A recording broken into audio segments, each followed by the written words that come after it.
Hello friends, in this session of philosophy, we are going to learn more about the term Karma Yoga. Karma is derived from the Sanskrit word Kri, which means action. It also means sacrifice, duty or self-surrender.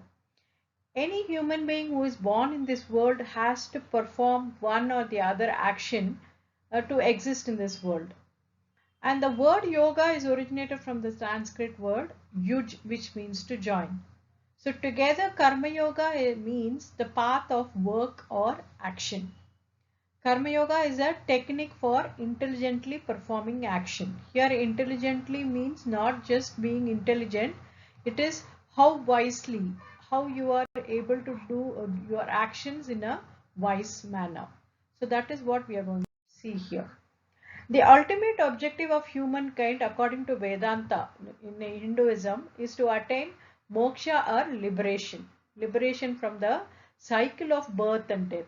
Any person who is born in Hinduism, he has an ultimate objective to get liberated from the cycle of birth and death. Because since Hinduism believes in the rebirth, they also believe that there is a birth and death which is continuous. Once you are born in this world, you die, again you are born and again you die. So this is a cycle of birth and death happening in this world. So any person who has born in this humankind, they would try to attain this liberation from this cycle. So Indian philosophy advocates that the path of this liberation must be suited to an individual's situation, temperament and disposition. So whatever he could, the person cannot do big yagya or sacrifices to attain the path of liberation. So according to his capacity, according to the individual capacity, his situation, the path has to be given to him. So Karma Yoga is one of the path which is easier to the person who is expecting, who is trying to get the liberation. It is one of the easy route to the ultimate liberation. So in the Indian philosophy, actually we have four such path. Out of all the four, I think Karma Yoga seems to be the easiest one. Every philosopher would agree to it. The Raja Yoga is the path of meditation and contemplation. Sometimes it is also known as the path of discipline. You have to have certain discipline and you have to go on a meditational sequences to get liberated from the cycle of birth and death. Jnana Yoga is path of knowledge. By attaining knowledge, you can attain liberation from cycle of birth and death, and this is also a little difficult for an ordinary man. Bhakti Yoga is also easier. He has to be in the path of devotion and self-surrender, but certain people won't be knowing the way of self-surrendering to the God Almighty, and they may not know how to be doing puja and rituals and all. So path of devotion is and self-surrender also needs a guide or a person who could tell them how to do this. But Karma Yoga is one path to liberation which is easier, and you don't need anybody to tell your duty to do. So the path of action or Karma Yoga is, with the right attitude and intelligence, is the easiest way to get the liberation or moksha or sayujya in Hinduism. Karma Yoga is a system of discipline aiming at the attainment of freedom through unselfishness. It is not only getting liberated or freedom, also through unselfishness. That means you are trying to be selfless. You keep doing your work, good work, without having any selfish motive in that. So you continue doing your life's rituals. Rituals means the religious practices. Whatever you are doing, you continue doing those practices without any selfish motive in that. And not only that, you have to do the duty without any attachment with the actual outcome. That means you don't expect any particular result from what you are doing. You are doing those rituals or the work or the task or job, your duty you are continuously doing, but you are not expecting any particular result. You just keep on doing it. That is the dimension of Karma Yoga. Suppose if you are following this path of action, then you are called a Karma Yogi. The Karma Yogi actually, he doesn't have to believe in any religious doctrine, because there is no bhakti in this, there is no knowledge seeking here. You don't need a guru here, you don't need a teacher who has to teach you about the religious doctrine. You don't even have to believe in God, or you may not be even aware of the soul or any metaphysical speculation. Your special aim will be only realizing the selflessness in your work. You keep doing the work without any selfish motive. So this would lead to a realization. So every moment of life of any person who is doing his mere work without any doctrine or theory or any religious theory, he can attain the path of he can attain the realization, self-realization, and get liberated. But in Jnana Yoga and Bhakti Yoga, this is little different. We will be learning more about Jnana Yoga and Bhakti Yoga in the future sessions. In Jnana Yoga, they apply the reason. In Bhakti Yoga, they apply the love for God.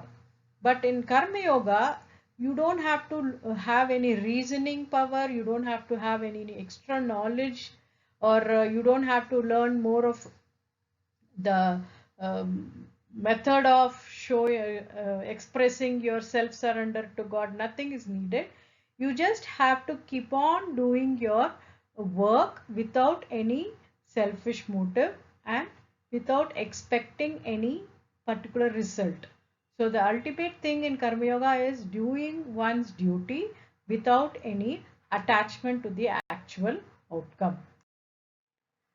Karma Yoga is a strategic tool because it is done with the right skill and correct level of competency and right attitude. Then that is enough to attain the liberation. Karma Yoga offers the opportunity to design one's life to be positive and purposeful. Why? Because you are going to do a work in a selfless motive. That means you are thinking of somebody's welfare in that. You don't have any selfish motive in that. You don't want any result, particular outcome from the work what you're doing. You're doing only out of your commitment and dedication. So that will give a purpose to your life. And you will also become positive in your approach to life. So Karma Yoga is giving you the opportunity to design your life in a very positive way and with having a particular aim or goal in your life. So the essence of Karma Yoga, by now you would have understood, it is duty oriented. You don't want any rewards in it, and you also treat others in a equal way. So the ways to elevate karma, these are the main principles you just have to keep in mind if you are going to be a Karma Yogi. Less attachment. Of course, you can't be without any attachment. No attachment is not possible. But you can try to reduce the attachment to the worldly things. So you can be less attached. You are surrendered to God completely. Here, if you are not believing God, you can get surrendered to the work or the action. You just keep that in your mind and keep the commitment towards your action. Live according to dharma. Dharma here again, if you are not in the religious way, the dharma here would mean the righteous way of doing things. There is always an absolute truth which you have to follow and do the work in a righteous way. Never lose trust in the Almighty. Here trust means again the faith in Almighty. So you have to have the faith in your dedication or in your commitment of the action what you are doing. So you have to keep doing the karma, the work, without expecting end result. And Lord Krishna also in Bhagavad Gita, he has given such advice to Arjuna. And we can't end Karma Yoga without mentioning Swami Vivekananda, because he is a staunch follower of Karma Yoga and he has written a book on Karma Yoga also. In his book, he states like, he works best who works without any motive neither for money, nor for fame, nor for anything else. And when a man can do that, he will be a Buddha, and out of him will come the power to work in such a manner as will transform the world. This man represents the very highest ideal of Karma Yoga. So according to Swami Vivekananda, the person who works without any motive, without any selfish motive, neither for money or fame or any name or anything else, that man can be called as Buddha. Buddha here means, the word Buddha means the enlightened one. So he will be a enlightened one, and out of him there will be a power. He will get power to work in such a way he can transform the whole world. So that means if a person works to his best knowledge in the righteous way, without any selfish motive, without aiming for any money or name or fame, then he will get a power, such a power that he can transform the whole world. This man, that Karma Yogi, will represent the very highest ideal of Karma Yoga. So this, once you understand the meaning of this statement of Swami Vivekananda, that means you have understood the term Karma Yoga very well. Hope you have understood this term, and we'll meet in the next session with another topic. Thank you.